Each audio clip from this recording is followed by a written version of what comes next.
There's a phrase in Pope Leo XIV's first encyclical that stops you cold. Artificial intelligence needs to be disarmed. Not regulated, not governed. Disarmed. The document is called Magnifica Humanitas. Magnificent Humanity. It was signed on May 15th. It runs to 42,000 words and 245 paragraphs, and is addressed not just to Catholics, but to, quote, all men and women of goodwill. So, what is it saying and why does it matter? Let's start with the thing the Pope is pushing back against. Diplo founder Anthropic has a name for it, the TINA mindset. There is no alternative, TINA. The background assumption, almost never stated openly, that AI acceleration is inevitable, that more data centers means better AI, that the race for large language models is just how things are, and the only question is how fast everyone else catches up. The Pope calls this out directly. Technology, he writes, is not destiny. It's a matter of our moral, political, and spiritual choices. That is not a religious claim. That is a political claim. And it is one of the most radical things anyone in a position of global authority has said about AI in years. The encyclical frames our entire AI moment through two biblical images. The Tower of Babel, where technological power runs ahead of humility, and a few actors reshape language, knowledge, and identity for everyone else while the public adapts after the fact. Or the walls of New Jerusalem, built piece by piece through joint work, cooperation, diplomacy, and patience.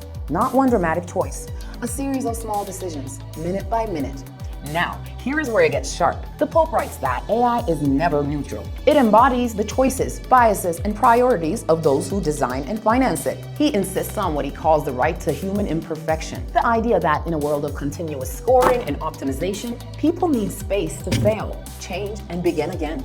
AI governance, he argues, must start not from risk management, but from human dignity and the common good. And then he gets to weapons. Pope Leo XIV says just war theory, centuries-old moral framework for when conflict can be justified, is now obsolete in the age of artificial intelligence. No algorithm, he writes, can make war morally acceptable. And trusting lethal decisions to machines is simply not permissible. On autonomous weapons, he sets 3 requirements: traceability of decisions, meaningful human control over lethal action, and binding international rules capable of slowing the arms race. This is where Diplo's work connects directly. For years, Diplo has been active in UN discussions on lethal autonomous weapons systems, laws, helping build the diplomatic and technical literacy needed to actually negotiate those binding international rules the Pope is calling for. Diplomacy, the encyclical says, is a civilizational achievement, not political naivety. One detail worth noting, at the Vatican launch of this encyclical, one of the invited speakers was Christopher Olah, co-founder of Anthropic.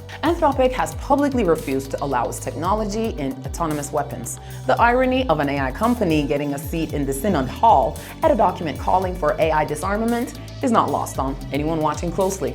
The Pope ends with a warning that should land regardless of religion. Despite all technological progress, the risk of digital slavery and digital colonialism is real. The people least represented in AI development are the ones who will bear the most cost if it goes wrong. Stalin once asked, mockingly, how many divisions has the Pope got? He was thinking about tanks. History proved him wrong. Moral authority outlasted military power. We are at a fork. Tower of Babel or New Jerusalem. And the choices are happening right now, minute by minute. To explore what AI really means for us all, visit Diplo's Humanism. I'm Sonia, and this is AI Shorts.